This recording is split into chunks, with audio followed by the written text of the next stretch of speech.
welcome to my first review. And today's review will be the Challenger Horseshoe by White Distributors, and we'll review that when we come back. Stay tuned.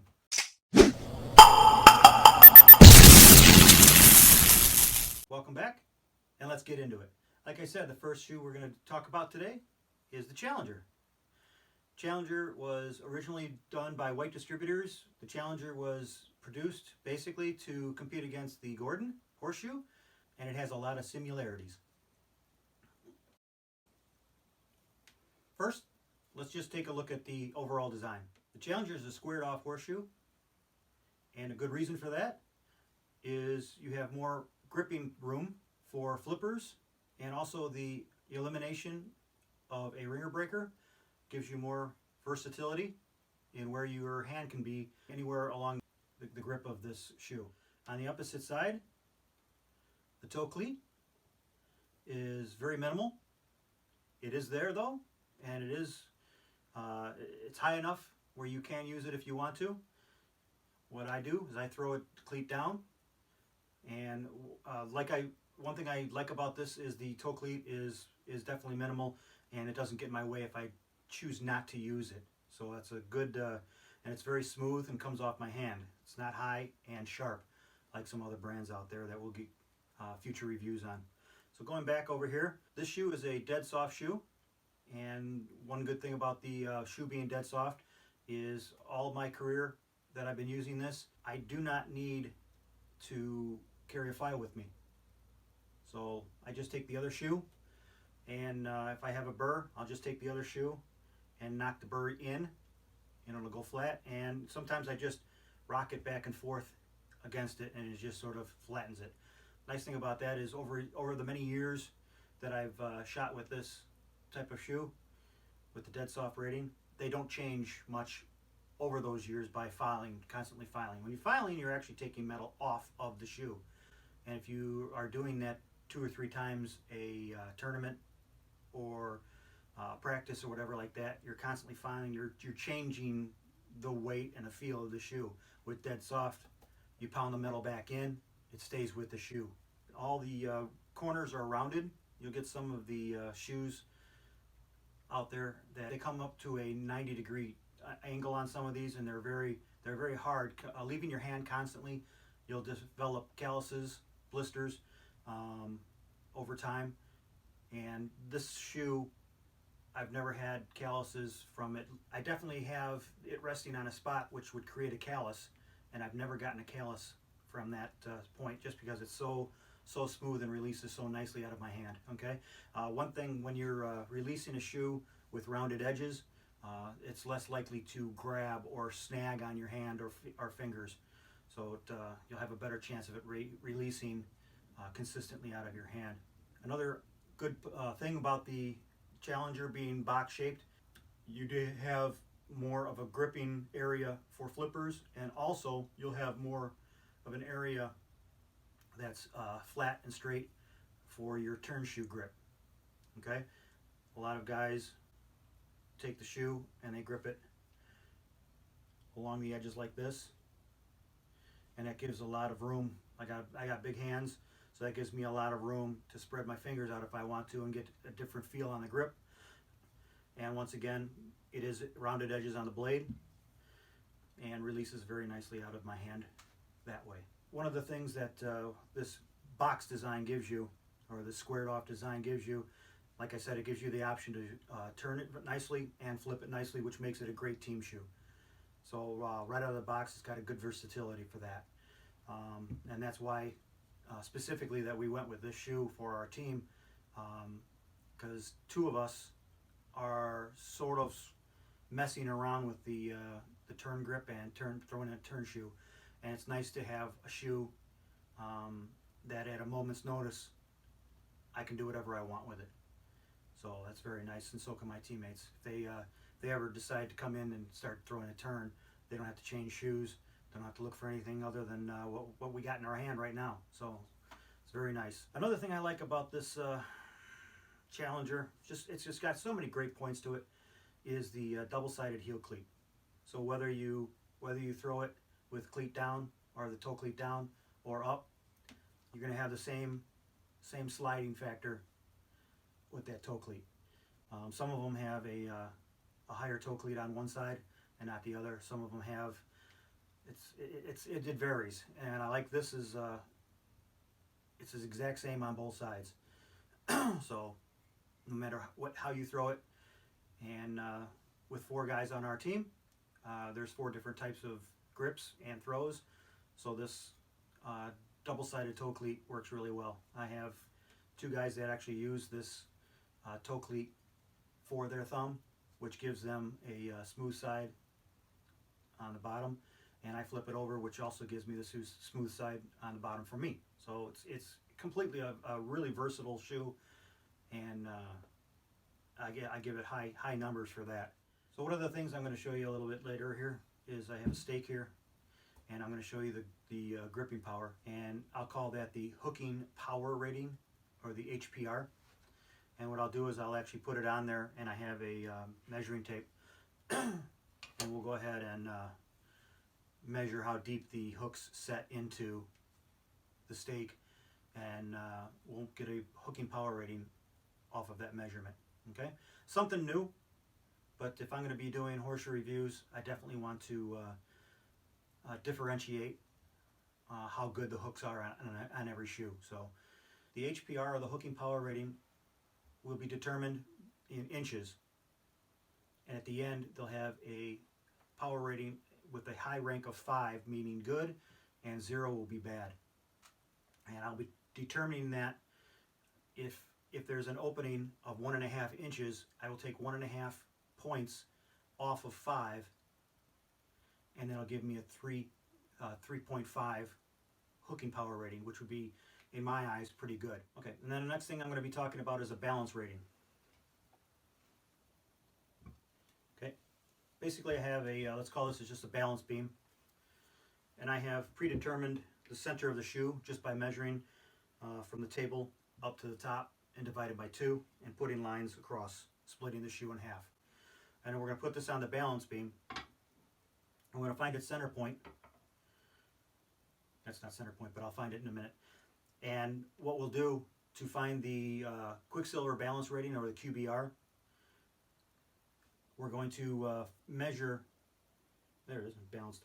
We're going to measure how many centimeters from the center of the balance beam to the line, and if it's like this one is actually balanced more, there's more weight on the toe, it's going to be a negative QBR, or Qukslvr power rating. And if it's a more towards the heel, then that's going to be a positive or a plus. And you flippers, you're going to want to see the higher the QBR rating is, the better flipping power. So I'm sure your Snyder Easy Flips, or your now that they're called Easy Flips, they're going to have a power rating, a QBR of definitely in the plus side, because the heel caulks are going to be heavier. Okay, so we'll go ahead and do that right now.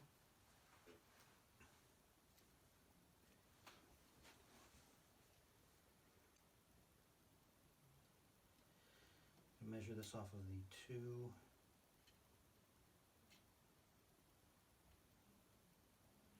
Okay, these have a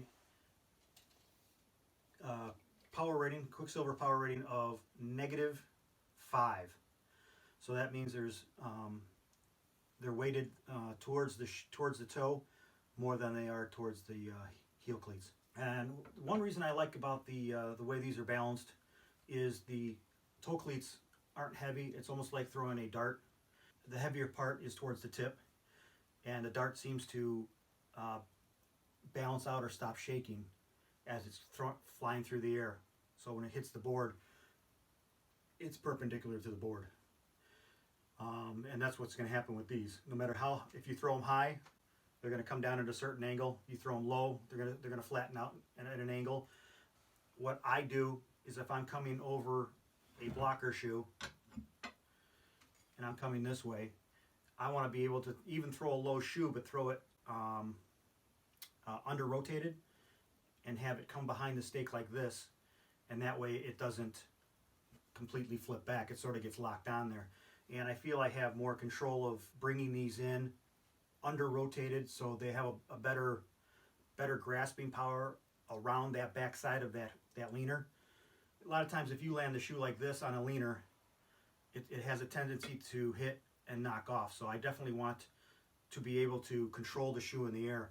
And I don't feel like I can with an easy flip. I think the easy flips come in at a certain angle, predetermined pretty much by the weight of the heels. It's not 100% controllable shoe as far as that goes. You might call it a trick shot. You might be able, you think it's not possible to actually control a shoe that way. But with this shoe, you have better chances of doing that than with an easy flip, okay? Just because of the weighting. Like I said, this is 1999 these came out to compete with the Gordons. And one of the things it says on their website, which our team definitely doesn't agree with, is they have deep hooks, they say. It's said to have deep hooks.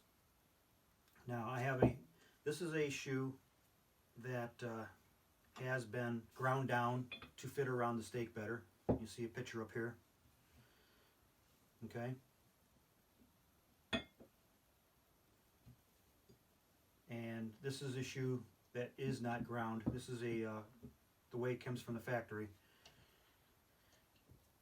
So what I'm going to do here is now I'm going to do the hooking power rating for the, you'll see the difference between the hooking power rating. I'm going to come to this side already, and you'll be able to see on that camera. So I'm going to touch the steel here, right on the tip, and then where it hits the stake. So it hits the shoe, hits the stake, and it doesn't even close. Okay, you'll see the picture of the white shoe and how it hooks. And it actually is coming up almost to the middle of the shoe here. That's how deep the hooks aren't going. Okay. So I can't even determine, because to determine a hooking power rating, the shoe has to come in here and close. And if it can come over here, that's a hooking power rating of 2. And as I look for that hook back here, and I'm swinging this back, I'll get a higher power rating. And then a higher power rating, like I said, is like right now, if it touched right here, which is not even close, that would be a 4. You take 4 away from the 5, and that would give you a power rating of 1, and it's not even a 1. This is an absolute 0. It's an absolute fail on my hooking power rating. It doesn't sink into the stake. It doesn't seat into the stake right, and therefore we had a lot of spin-offs, knockoffs, and even when the shoe looked like it was hooked, another shoe would come in, especially Mustangs. We had this thing, it was just sort of funny, and Mustangs would just come in, and Mustangs were 2 pounds 10 ounces, and they'd come in and just destroy our red shoes here. These are our 2013 championship shoes that we used, and they are 2 pounds 8 ounces. And I have a scale here, and I'll show you these too. So first thing we did was we were worried about the hooking power, so we ground these down, and I'll show you this, a close-up of the hooks and what we did to grind them down. You'll see the black portion here is what we actually ground down to get them to this point. And so now we'll put the red ones on, and then we'll put this on here. Spin this around here a little bit so you can see better. Tip is here on the thing, and we have a 4-point. It's touching right there. And it's touching at 4.5. So even ground down, these hooks are not entirely awesome. So the hooking power rating on a Challenger in this new thing out of 5 would be 0.5. And low is not good. Okay? I think 4 would be tough. I think 3.5 would be more of a range that you'd be looking for, and we might see that later. in some other shoes. Okay, if I did a Ringle singles, you might actually get an incredible hooking power off of that, just because it's so far out. See, that'd be a tough one to figure out. I'd like to see those. Maybe I can get my hands on those. All right, so we've established the hooking power rating is a 0.5, which is not good. These shoes ground down actually hook a lot better than these. So, and these are 0. These come up to a 0 point hooker power rating. Hooking power rating.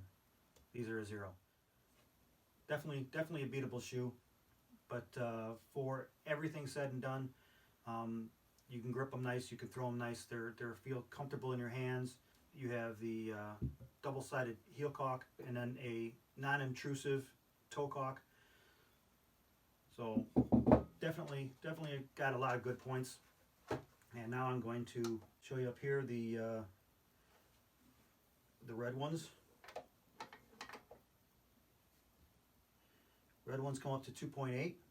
These are considered medium. So if you go to order them, a medium shoe is 2.8. So these are, I'm getting an error. Okay, so these you can see up here. These are 2 pounds 10 ounces, and these are your heavies. These are the ones we switched to after our going into our second year looking for a championship. We didn't want to get knocked around in the pits, so we went to a heavier shoe to compete with the Mustangs and the heavier shoes, and it really worked. There is a little bit of difference when you're talking getting used to throwing the 2.8 to the 2.10. Maybe the first practice we noticed that we had to throw them a little different, but once that first practice was out of the way, you basically almost can't go back to the lighter ones without having to readjust again. 2 ounces is, you can definitely feel. If I handed you a shoe that you've been playing with, if you played with the heavies for an hour and I hand you the exact same painted shoe, exact color, everything like that, and I try to pass it off as the shoe you've been throwing for the last hour, but it's actually a medium weight, you'll know right away. I mean, it's something you definitely will notice. So, okay, and then after that, it's winter. So, and it's windy out here, so I'm not going to go outside. What I'm going to do is I'm going to go into my my YouTube channel here and pull out some flip shoes that I have in slow motion, and also some turn shoes I have in slow motion. And I'm going to play those at the end so you can see how they fly in the air. I'm definitely capable of reviewing shoes both with a flip and a turn, because I can throw both of them pretty well controlled. So I hope you like this first video. It's a little choppy. They'll get better. And here are those videos now. Hope you enjoyed it. Thanks for watching.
Hey, how you doing? You stuck around. I threw that 1 minute of black bar in there just to see who would stick around, and you've made it. Put in the comments if you got this far with 3 question marks, okay? And I'll know you stuck around and you know what's going on in my life beyond horseshoes, bags, and all that other stuff and garbage. And here's this. I'm going to start losing weight. I have a gym in the other room, and in these little snippets, I'm only going to do it on end of videos, and what I'm going to do in the thumbnails, so you and only you who found this will know that the video contains extra content at the end of it. I'm going to put a Q and then a number, and the number will be the episode that these secret little things are at. This will be Q1 on the thumbnail in the beginning, if you notice that little Q1. So look for that Q, and like I said, comment that you got this far with 3 question marks in one of the comments. Don't put anything else. Don't say anything. Don't tell anybody. It's our little secret. You are my #1 fan, or fans, whoever comes into here. Okay? And I will give you updates with my weight loss. I'm going to stop energy drinks. I'm going to get healthier and do better videos because I'm going to look a little better and feel better. So thanks for watching. Thanks for coming into this secret little room we got here. Have a great day.